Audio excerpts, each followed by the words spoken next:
और इजराइल क्या करता है ना, जब बच्चे मां के गर्भ में बच्चा आता है ना, जैसे ही गर्भ में आता है बच्चा, उसको चाहे कंपनी में नौकरी, कोई आदमी अनएम्प्लॉयड तो है नहीं, 85 लाख की पॉपुलेशन है, 1 करोड़ के आसपास मैक्सिमम, तो सभी कहीं ना कहीं लगे हुए हैं, उद्यमी हैं, सब आविष्कारक है अपने अपने क्षेत्र में। कोई कृषि में आविष्कारक है, तो कोई हाइड्रो इलेक्ट्रिक मैनेजमेंट का आविष्कारक है, तो कोई optimum utilisation of water and energy का आविष्कारक है। छोटे छोटे आविष्कारक भी है। ऐसा नहीं कि मतलब बहुत बड़ा कोई आविष्कार करेगा बहुत बड़े लैब में तब ये आविष्कारक होगा, लेकिन वो हमेशा उनकी निगाह इस पर रहती है कि नेक्स्ट व्हाट, ये तो हमने पा लिया, अब अगला कैसे पाएंगे, और हमारे देश के लिए, हमारे लिए और क्या बेहतर हो सकता है, और क्या बेहतर हो सकता है, वो इस दिशा में सोचते रहते हैं। और हम नारा लगाते रहते हैं, नौकरी दो, नौकरी दो, आरक्षण दो, आरक्षण दो। मैं उसकी आलोचना नहीं कर रहा हूं आरक्षण की।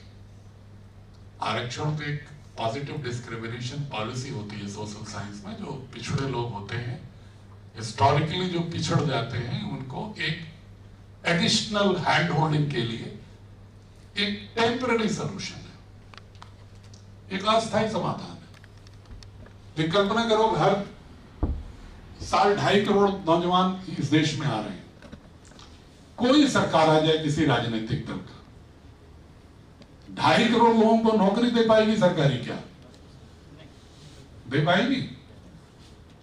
और देगी तो उसे काम क्या कराएगी, और दे देगी तो तनख्वाह कहां से लाएगी? उनके लिए 10 लाख दे पाती है पूरे देश में हर साल, 2.5 करोड़ आते हैं, तो 2 करोड़ 40 लाख कहां जाए? उससे नेताओं के पीछे नारा लगाने वाले रहे, या बैठ के बड़े बड़े धार्मिक सभाओं में प्रवचन सुनकर के ताली बजाने के लिए बैठेंगे? इसलिए हम उद्यमी नहीं बना रहे हैं उनको, हमने उनको, उनके अंदर नवोन्मेष की प्रवृत्ति नहीं डाला, हम उनको इनोवेशन के लिए प्रेरित नहीं कर पा रहे। और इसी को कहते हैं कि quality of leadership. Quality of leadership does not mean only the orbit of political leadership. नेतृत्व का मतलब होता है कि जैसे शिक्षा के क्षेत्र में अगर आपने विद्यालय खोला है तो नेतृत्व कर रहे हैं वहां, ये एंटरप्रेन्योरशिप है कि जहां पर क्रिटिकल गैप है कि सरकार नहीं दे पा रही कोई अच्छी व्यवस्था, वहां पर आपने उद्यमिता से कोशिश करना है उनको क्वालिटी एजुकेशन देने के लिए। पार्टी को क्वालिटी एजुकेशन इज लीडरशिप, ये नेतृत्व है। तो ऐसा बच्चा पैदा करना है, ऐसा बच्चा बनाना है। हमारे वहां तो छुट्टी दे देते हैं, वो बच्चा जैसे घर में आता है इजराइल में ना महिला के, तो महिला कोई नहीं, पत्नी मतलब मां और पिता दोनों को 6 महीने की छुट्टी देते हैं, पॉलिसी। और कहते हैं तुम जहां जाना चाहो वहां जाओ, घूमो, पूरी तनख्वाह सरकार देगी या कंपनी देगी, प्राइवेट कंपनी, उसके लिए पॉलिसी गवर्नमेंट की, प्राइवेट कंपनी देगी। तुम आनंद में रहो, दोनों प्रसन्न रहो, क्योंकि जब तक तुम प्रसन्न नहीं रहोगी मां, तब तक बच्चा असक्त ही पैदा होगा। और ये बात भारत के लोग नहीं समझ पा रहे। अभी भी गर्भ में है, गर्भवती है पत्नी, गर्भवती है बहू, और उसको लांछित करना, ताने देना, अपमानित करना, गाली देना, दुर्दशा करना इस देश की प्रवृत्ति का बहुत ही ऋणात्मक भाव है। उसको भी समाप्त करना अगर समर्थ बच्चे पैदा करना। असक्त मां के गर्भ से सशक्त राष्ट्र कभी उदय नहीं हो सकता। अगर राष्ट्र को सशक्त करना है तो पहले मां को सशक्त करो। वो सिर्फ पोषण करके बच्चों को भाव ही नहीं देती है, बल्कि वो पहली गुरु भी है, लेकिन हम उसमें ध्यान ही नहीं देते, उसे काम ही नहीं हो रहा है इस देश में। तो अगर भारतीय शिक्षा बोर्ड में माध्यम से पढ़ाओ तो ऐसे बच्चों को तैयार करो जो मातृशक्ति की वंदना करने का सामर्थ्य, जो मातृशक्ति की उपयोगिता, उसकी आवश्यकता की दृष्टि समझाओ, जो वास्तव में मनुस्मृति के श्लोक को जीता रहो, यत्र नार्यस्तु पूज्यन्ते रमन्ते तत्र देवता। सिर्फ गायन के लिए ना हो, प्रसंगवश उसका उदाहरण देने के लिए ना हो, वो जीता हो, उसके आचरण में, उसके भावना में पूर्णता, आप्लावित और आभ्यंतरित, इंटरनलाइज्ड, ऐसे बच्चे पैदा। उसके लिए क्या चाहिए? Values and disposition. शिक्षा में 3 महत्वपूर्ण पिलर है: नॉलेज, कैपेसिटी, और तीसरा है वैल्यूज एंड डिस्पोजिशन। ज्ञान, दक्षता, मूल्यबोध और स्वभाव। मूल्यबोध और स्वभाव एक ही क्लासिफाइड, एक कैटेगरी। अब इसमें अंतर क्या है ये बताओ।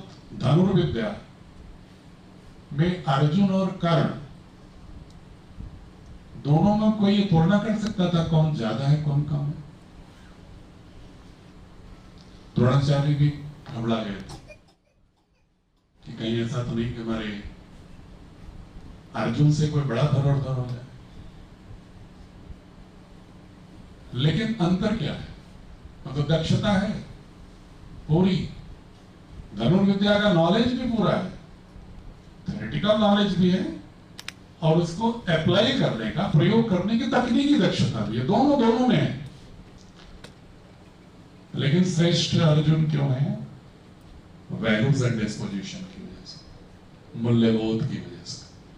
वो सत्य के पक्षधर है और दुर्योधन का पक्षधर है। कारण इसलिए उसकी सारी ज्ञान और सारी दक्षता ऋणात्मक हो जाती है, घृणास्पद हो जाती है। उसी तरह हनुमान जी भी गदा में दिखते हैं ना हमेशा, और दुर्योधन बहुत बड़ा गदाधारी था। लोग कहते हैं कि अगर वो भीम उसको परास्त नहीं कर सकते थे, इसीलिए उसके जंगले पर वार करने के लिए कृष्ण ने कहा कि ये नैतिक रूप से पतित व्यक्ति है, युद्ध के नियमों का उल्लंघन करने का कि तुम्हें छूट देता हूं, मारो इसको जंगले में। उल्लंघन भले करे, बार बार उल्लंघन करता है समाज में, इसकी मृत्यु आवश्यक है। तो कृष्ण जैसा व्यक्तित्व भीम को युद्ध नियमों का उल्लंघन करते हुए भी दुर्योधन को मारने के लिए विवश होते हैं। कृष्ण भी उल्लंघन की बात कहने के लिए। अंतर क्या है दुर्योधन और हनुमान जी में? हनुमान जी का गदा एक अपहृत स्त्री जिसका अपहरण हुआ था उसके रक्षण में खड़ा होता है, वार करता है। और दुर्योधन एक स्त्री का लज्जा चीरहरण के लिए करता है। ये वैल्यूज डिस्पोजिशन का अंतर है। बहुत सारे लोग कहते हैं कि क्या जरूरत है वैल्यूज डिस्पोजिशन की, क्या जरूरत है भारतीय संस्कृति की, क्या जरूरत है ज्ञान परंपरा और दार्शनिक पक्ष बताने की। आपकी सारा ज्ञान, सारी दक्षता मूलतः संचालित होगी, कंट्रोल रूम कहां होगा उसका? आपके वैल्यूज और डिस्पोजिशन। आपका मूल्यबोध कैसा है, आपका स्वभाव कैसा है, आपकी शक्ति कहां उगती है। सुशील जैसा पहलवान जो ओलंपिक में पदक पाया था, उसके पास सामर्थ्य भी था, दक्षता भी थी, ज्ञान भी था कुश्ती नियमों का, लेकिन उसने हत्या करके वैल्यूज को अपने गलत रिफ्लेक्ट हो गया उसका, वो जेल में है। तो बच्चे को हमें ज्ञान और दक्षता के साथ साथ बहुत ही खूबसूरती से पिरोया हुआ वैल्यूज और डिस्पोजिशन जरूरी है। इसीलिए जब भी आप कुछ पढ़ा रहे हो, कोई विषय पढ़ा रहे हैं, तो ये देखो कि ये विषय बच्चे के व्यक्तित्व में कैसे संयोजित हो। कोई वाक्य हमारा उसके लिए विष तो नहीं हो रहा है। जैसे आप लोग सब मातृशक्ति हो काफी मात्रा में यहाँ बैठी, जब कोई भोजन थाली लगाती हो, एक मक्खी पड़ जाए उससे, तो भोजन दोगे फिर क्या अपने बच्चे को? नहीं देते। हल्का सा छोटा सा भी नहीं देते। और पुस्तकों में कितनी पंक्तियों में, कितने पाठों में, कितने अभ्यासों में, कितने भावों में मूल्यबोध के लिए विष पड़ा हुआ है, उसकी चिंता नहीं होगी। कुछ भी पढ़ा दो, कुछ भी परीक्षा ले लो, कोई भी पाठ सिखा दो, क्या फर्क पड़ता है? हिंदी ही तो पढ़ाना है, अंग्रेजी ही तो पढ़ाना है, भाषा पढ़ाना है, इसको संस्कृत पढ़ाना है, कुछ भी पढ़ा दो ना। ऐसा नहीं होना चाहिए। अपार शास्त्र हैं, बहुत विशाल सामग्री है हमारे पास साहित्य की, इसलिए उसमें से वो तलाशो जो 21वीं सदी में भारतीय नागरिक को भारतीय बच्चे को इस रूप में गढ़े कि वो भारतीय व्यापक दर्शन की उदात्तता से आप्लावित उसका मूल्यबोध हो और वो विश्व में नेतृत्व करने की क्षमता भी रखता हो, ताकि आने वाले समय में किसी भी राष्ट्राध्यक्ष को, चाहे कितना भी धनाढ्य देश हो, उसकी हिम्मत ना पड़े भारत की सरहदों की ओर देखने या भारत की आंतरिक व्यवस्था में दखल देने की। ऐसा व्यक्तित्व होना चाहिए बच्चों का। और वो तभी होगा जब आप मूल्यबोध और स्वभाव पर भी फोकस करोगे। पुस्तकों के विवेचन में ओम भाई हमारे बहुत हिंदी भाषा में साथ रहे हैं, केसी त्रिपाठी साहब संस्कृत में साथ रहते हैं। मैं हमेशा इनके विद्वान जितने भी लोग हैं टोकता रहता हूँ। विशाल है, नवयुवक है, इसको मैं बार बार कहता हूँ। कई पाठ लाते हैं, मैं इनको वापस भेज देता हूँ इनके लोगों को। मैं कहता हूँ नहीं बेटा, ये पाठ जो मैं चाहता हूं बच्चे को नहीं दे रहा है रिफ्लेक्शन। ये पाठ तो कुछ और दे देगा उसको स्वभाव। तो इसलिए हम सिर्फ कहानी पढ़ा रहे हैं तो कहानी नहीं पढ़ा रहे हैं, कविता पढ़ानी है तो कविता नहीं पढ़ा रहे हैं। कविता तो पढ़ ही लेगा, लेकिन तमाम ऐसी कविताएं, कहानियां हैं जो जिसमें 21वीं सदी में एक समर्थ आदर्श भारतीय नागरिक भारतीय दृश्य से उसके उत्थान के अगर इतिहास की संभावना उसके गर्भ में है, तो वो पाठ हम क्यों न चयन करें, उसको क्यों न पढ़ाएं।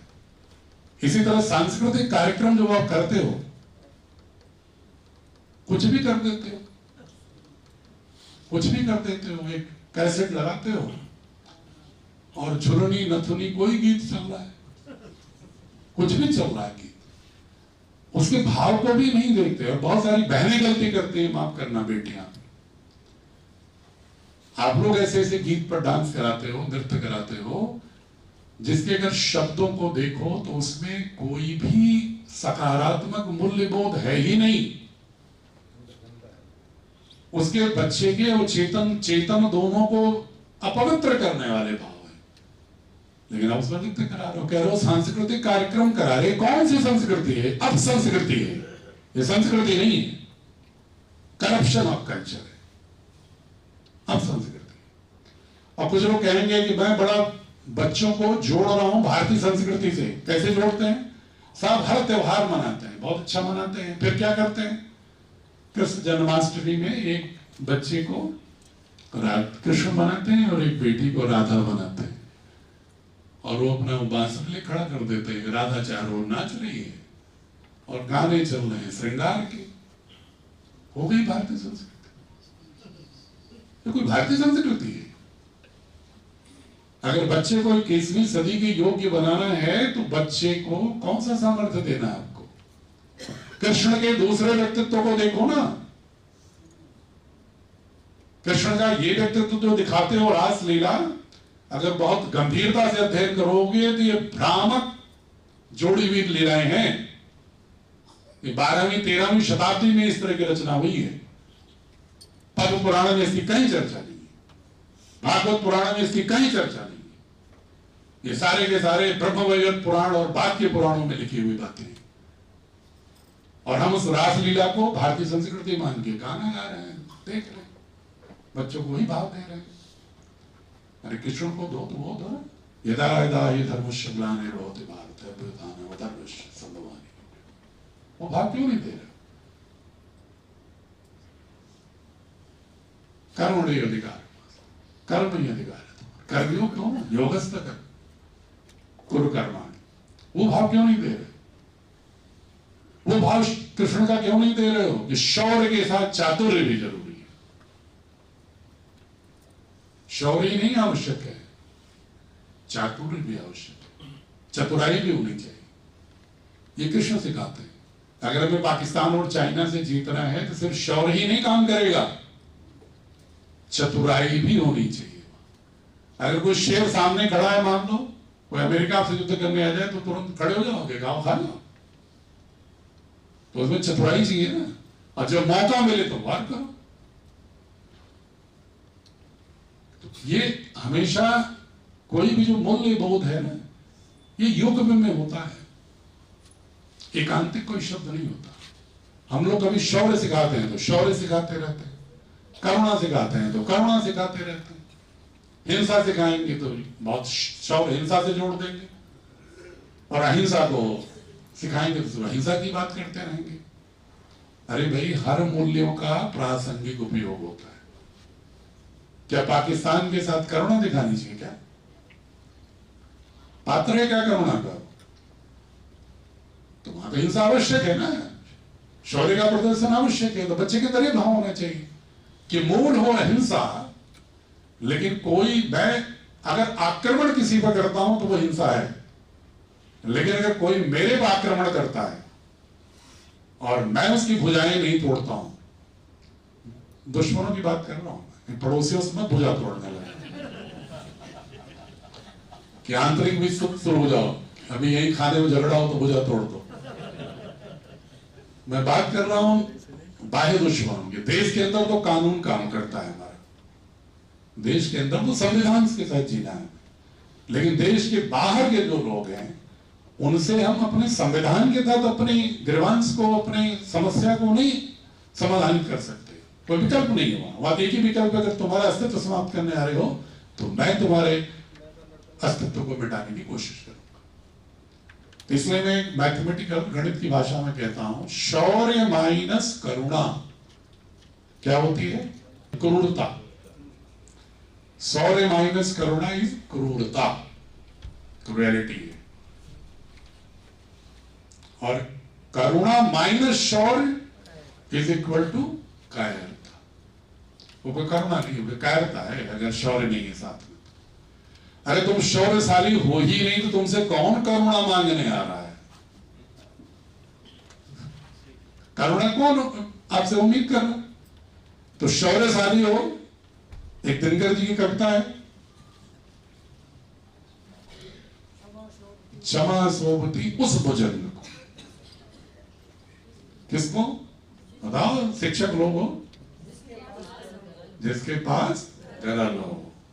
यही बात कहना चाह रहा था कि पहले शौर्यशाली रहो, इसके बाद क्षमा करना है कि नहीं करना है, ये इथिकल डिलेमा होनी चाहिए हमारे पास। और ये गलती किया पृथ्वीराज चौहान ने मोहम्मद गोरी के साथ कि बार बार क्षमा करते रहे, बार बार क्षमा करते रहे। अगर वो नहीं क्षमा किए होते तो इतिहास कुछ और होता इस देश का। वहां उनको कृष्ण का चातुर्य चाहिए था, लेकिन वो सिर्फ करुणा में आ गए। तो बच्चों को मैं सिर्फ एक जो झलक दे रहा हूं आपको कि बच्चों को बस एकांतिक मूल्य बोध मत करिए। बच्चों को सिखाइए कि नैतिक संकट आएंगे, निर्णय लेने के लिए आप देखिए जीवन में रोज एक इथिकल डिलेमा आता है हर व्यक्ति के। किसी व्यक्ति का व्यक्तित्व का अगर मूल्यांकन करना हो तो उसके एक ही पक्ष से हो सकता है सही मूल्यांकन, कि जब उसके पास द्वंद्वात्मक स्थिति आती है, जब कॉन्फ्लिक्टिंग सर्कमस्टेंसेस खड़े हों, इथिकल डिलेमा हो, नैतिक धर्म संकट खड़ा हो कि कैसे तय करना है, क्या तय करना है, वहां पर वो क्या निर्णय लेता है, वही उसके व्यक्तित्व का प्रतिबिंब होता है। यह बच्चे को सिखाना है। और वो क्या होगा? एकमात्र उसका जो मैं समझता हूं, अपनी मस्तिष्क से, विचार से जो समझ पाता हूं, इतना ही समझ पाता हूं कि जिसमें सामाजिक सरोकार हो, जिसमें व्यापक हित हो, वही निर्णय लेना चाहिए। जब कहीं इथिकल डिलेमा हो, मात्र स्व केंद्रित निर्णय न लेकर के स्व की वृत्त को बढ़ाते हुए सामाजिक परिवेश को, प्रकृति के परिवेश को, अपने निर्णय की प्रक्रिया में उसके हितों को सम्मिलित करते हुए जो निर्णय ले, तो वही निर्णय उपयोगी होता है। जो कृष्ण ने निर्णय लिया कि दुर्योधन मारो, दुर्योधन को मारो भी, जो निर्णय उन्होंने अर्जुन से कहा, कृष्ण वहां भी उल्लंघन किया। बहुत सारे लोग इसकी आलोचना करते हैं भगवान कृष्ण की, मैं कहता हूं गलत आलोचना करते हैं। जो कृष्ण इतने उल्लंघन कर चुका, अब उस पर कि नहीं अर्जुन तुम बाण नहीं चला सकते, द्रौपदी का चीरण तुम देख रहे थे वो तुम न्याय कर रहे थे उसमें। तो इसमें व्यापक हितता सत्य की विजय होना, सत्य की विजय के मार्ग में कभी कभी चातुर्य का प्रयोग करना भी नैतिक संकटों के निर्णय के समय भी सिखाना चाहिए बच्चों को। मात्र बहुत एक आदर्श का मतलब ये नहीं होता कि पुलिंदा हो जाए बड़े बड़े शब्दों का बच्चा, और समझ में नहीं पाए मैं करूं क्या इस समय। तो ये डिस्पोजिशन और वैल्यूज चाहिए। बाकी विषयों के बारे में तुम्हारे शिक्षक लोग बात करेंगे। भारतीय शिक्षा बोर्ड, अनिल शर्मा जी बताए होंगे आपको, वैधानिक बोर्ड है। सारे बोर्ड जितने भी भारत के हैं, नेशनल और स्कूल एजुकेशन बोर्ड, उसके समकक्ष भारत सरकार द्वारा एकमुश्त घोषित है। पहला बोर्ड ऐसा है जिसको भारत सरकार ने एक संस्था को अधिकृत किया, नोटिफिकेशन करके, अपनी एक संस्था को भारत सरकार ने, कि अब आप मूल्यांकन करके समकक्षता इक्विवेलेंस घोषित करोगे अन्य बोर्ड के साथ। 15 नवंबर 2021 को AIU को किया उन्होंने। इससे पहले कोब से करती थी समकक्षता, जो भारत सरकार द्वारा अधिकृत ही नहीं थी। अनौपचारिक रूप से उसको यह अधिकार मिल गया, अनौपचारिक। हमारी संस्था को, हमारे बोर्ड को, जो भारत सरकार ने चूंकि गठित किया, तो हमने उनसे सवाल खुद किया था केंद्रीय मंत्री जी से कि हम कोप्से के पास क्यों जाए, आपके द्वारा क्यों अधिसूचित कोई संस्था क्यों नहीं है जो समकक्षता का निर्धारण करे। तब पहली बार काफी मंथन के बाद फिर एक प्रक्रिया बनी और उस संस्था ने, AIU ने, जिसमें 22 गवर्नमेंट ऑफ इंडिया के NCERT, CBSE सारे मेंबर्स हैं, गवर्नमेंट ऑफ इंडिया ने एक पैनल बनाया। उन्होंने हमारे करिकुलम को, सिलेबस को, हमारी पेडागोजी को पूरा अध्ययन किया। 6 घंटे बैठक के बाद तब उन्होंने नोटिफिकेशन किया 3 अगस्त 2022 को कि भारतीय शिक्षा बोर्ड को देश के समस्त नेशनल बोर्ड और स्टेट बोर्ड के समकक्ष घोषित किया जाता है। समकक्ष का मतलब कि दूसरे बोर्ड में अगर बच्चा जाता है या उस बोर्ड का आता है तो इंट्रा बोर्ड माइग्रेशन सर्टिफिकेट जो होगा उसके लिए मान्य